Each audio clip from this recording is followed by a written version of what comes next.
فکر عرب کو دے کر فرنگی تخیلات اسلام کو حجاز و یمن سے نکال دو. علامہ محمد اقبال. حکیم الامت دنائے راز. علامہ محمد اقبال نے پاکستان کے حصول کے لیے جو کاوشیں کی وہ آپ کے سامنے ہے، اور پاکستان کا بن جانا علامہ محمد اقبال کی کرامت سے. آج امت مسلمہ کو اگر میں کہتا ہوں عروج ملنا ہے تو اقبال کے افکار و تخیلات سے ہی ملے گا. اور اقبال جو ہے وہ باتیں کرتا ہے جو اللہ تعالیٰ مومنین کے دل پہ اتارتا ہے. وہ فکر خدا داد سے روشن ہے زمانہ، آزادی افکار ہے ابلیس کی ایجاد. علامہ محمد اقبال فرماتے ہیں کہ جو بھی نظام اللہ کے نظام کے خلاف کوئی بنائے گا تو وہ ابلیس کی ایجاد ہوگا، اور اس کو ماننے والے ابلیس کے پیرو ہوں گے. اور آج آزادی کی باتیں کی جا رہی ہیں، اور کبھی عورتوں کی آزادی، کبھی لیبرل سوچیں آتی ہیں، کبھی کوئی آزادی مانگتا ہے، مگر خدا سے لانے بغاوت کر کے حاصل کی ہوئی آزادیاں یقیناً انسانی کی تباہی کا باعث ہیں اور شیطان کو خوش کرنے کا ایک ذریعہ ہے. تو علامہ محمد اقبال نے بھی یہاں فکر عرب کو دے کے فرنگی تخیلات دے کے اسلام کو حجاز و یمن سے نکال دو. آج سعودی عرب میں گیمز منعقد کی جا رہی ہیں، فلم فیسٹیولز ہو رہے ہیں، پتہ نہیں کیا کچھ ہو رہا ہے، اور وہ اسلام جس نے عالم اسلام کی قیادت کرنی تھی، اقوام عالم کی قیادت کرنی تھی، عالم اسلام کی قیادت کرنی تھی، آج وہ ظاہری پرست دنیا میں گم ہو چکا ہوا ہے، اور ہم قیامت کی نشانیوں کے آثار دیکھیں.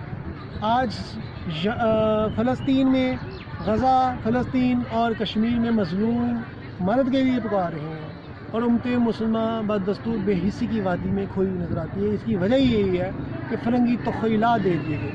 جو عالمی ایجاد میں اعصاب ایجاد ہر دور میں طواف کرتا ہے اس کا زمانہ، تقلید سے نکارا نہ کر اپنی خودی کو کہ یہ گوہر ہے یہ گانا. اسی لیے خالی ہاتھ پاکستان مان گیا. قائد اعظم نے، جو عظیم لیڈر ہیں، انہوں نے پاکستان کا حصول ممکن بنایا علامہ اقبال کے فقار و تخیلات کے مطابق. اسی طرح داتا صاحب خواجہ صاحب نے تنہائی دنیا فتح کی. یہی نہیں ہے. آپ دیکھیں کہ اب روح محمد نکال دی گئی غیار کے افکار و تخیلات دینے کی وجہ سے. تو وہ فاقہ کاش کہ جو موت سے ڈرتا نہیں، ذرا روح محمد اس کے بدن سے نکال دو. اس لیے جو عظیم شخصیات ہیں ان کا خاتمہ ہو گیا، کیونکہ کردار کی تربیت کا جو نظام تھا وہ ختم ہو گیا، اچھے لوگ ختم ہو گئے.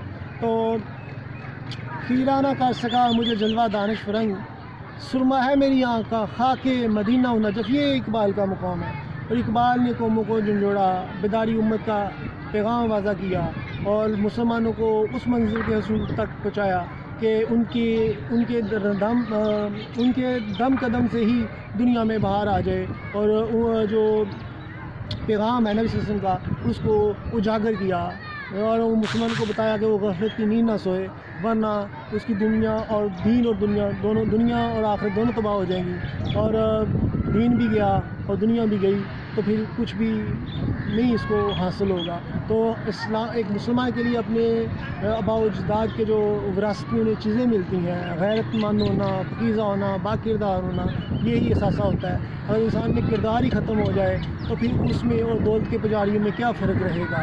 کچھ فرق نہیں رہے گا.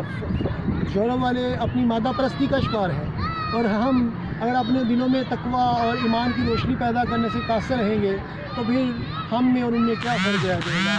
دل مسلمہ تیرا دا میرا، تو بھی نمازی میں بھی نمازی، بجھی عشق کی آگ اندھیر ہے، مسلمہ نہیں راگ کا ڈیر ہے. خدا حافظ.